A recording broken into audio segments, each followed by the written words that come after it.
આજના તબક્કે ટોટલી આપણા ત્યાં 5 કેસ સસ્પેક્ટેડ નોંધાયેલા છે, જે ચાંદીપુરા, વેસ્ટ નાઇલ ફીવર અથવા જેપેનિસ એન્કેફલાઇટિસ, જેને અચાનકથી બહુ તીવ્રથી એક્યુટ એન્કેફલાઇટિસ કહીએ એવા રોગનો લક્ષણો છે એ લોકોમાં.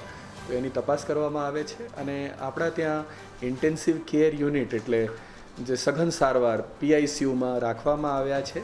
આ બધા બાળકો છે અને એમને સારામાં સારું પીડિયાટિક્સ ડિપાર્ટમેન્ટ તરફથી ઓક્સિજન, પાઇન્ટ્સ, એન્ટી કન્વલ્સન્ટ્સ એવી બધી સારવાર આપવામાં આવી રહી છે અને ગઈકાલે એક દર્દીનું આપણા ત્યાં અવસાન થયું છે.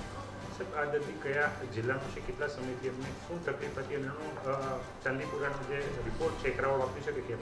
એટલે આ દર્દી એક્યુટ એન્કેફલાઇટિસનું પેશન્ટ છે અને આપણે ચાંદીપુરાના ટેસ્ટિંગ માટે એનું મોકલેલ છે અને આ દર્દી દેવભૂમિ દ્વારકાનો છે. અત્યાર સુધીમાં ટોટલ કેટલા કેસ આવ્યા છે અને કેટલા કઈ કન્ડિશનમાં છે? એટલે ટોટલ 5 કેસીસ આવ્યા છે. 5 કેસીસમાંથી એકનું અવસાન થયું છે અને આપણા ત્યાં 3 દર્દી ખૂબ જ ગંભીર હાલતમાં છે. 2 દર્દી વેન્ટિલેટર ઉપર છે. એક દર્દીને આપણે રૂમ ઉપર એર ઉપર છે, પણ એ થોડુંક એમનું ભાન અવસ્થા ઓછી છે એટલે